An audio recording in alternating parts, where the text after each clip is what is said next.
പ്രകാശമേ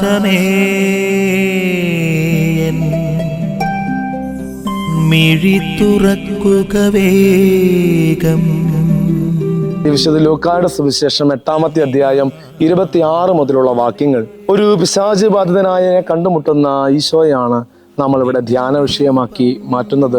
പിശാച് ബാധിതൻ ചോദിക്കുന്നുണ്ട്, നീ എന്തിനാണ് എൻ്റെ കാര്യത്തിൽ ഇടപെടുന്നത് എന്ന് ചോദിച്ചുകൊണ്ട് ദൈവിക അധികാരത്തെ ചോദ്യം ചെയ്യുന്ന പിശാച് ബാധിതനെ കാണുന്നുണ്ട്.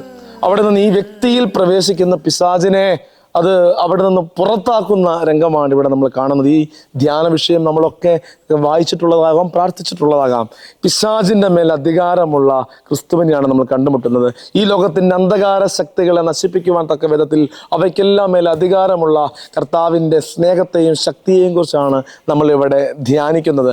അനുദിന ജീവിതത്തിൽ തിന്മയുടെ ചെറിയ ചെറിയ സാഹചര്യങ്ങൾ നമ്മളിൽ ഉണ്ടാകുമ്പോൾ പോലും തിന്മ നമ്മളെ കീഴടക്കുന്നു എന്ന് നമുക്ക് തോന്നുന്ന അവസരങ്ങളിലൊക്കെ നമ്മൾ കർത്താവിൻ്റെ കരങ്ങൾ പിടിച്ചാൽ ഈ ആകാശത്തിനും ഭൂമിക്കും മധ്യയുള്ള എല്ലാ നാരകീയ ശക്തികൾക്കുമെതിരെ അധികാരമുള്ള ക്രിസ്തുവിൻ്റെ ശക്തി നമുക്ക് തുണയായിട്ട് മാറും. അതുകൊണ്ട് ജീവിത യാഥാർത്ഥ്യങ്ങളിൽ, ജീവിതത്തിൻ്റെ ചില വിട്ടൊഴിയാത്ത പാപ സാഹചര്യങ്ങളിൽ, ചില തഴക്കദോഷങ്ങളിൽ, ചില ബന്ധങ്ങളിൽ ഉണ്ടാകുന്ന വികലതകളിലൊക്കെ തിരികെ നടക്കണമെങ്കിൽ ഈ അധികാരമുള്ള ക്രിസ്തുവിനെ, നന്മയുടെ ശക്തിയായ തിന്മയുടെ എതിരാളിയായ ക്രിസ്തുവിനെ നമുക്ക് സ്വന്തമാക്കി മാറ്റണം. കർത്താവിൻ്റെ സ്നേഹം നമ്മെ നന്മയിൽ നയിക്കട്ടെ.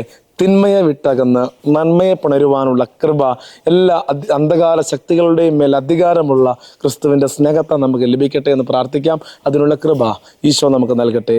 ആമേൻ. നിൻ വഴിയേ നടക്ക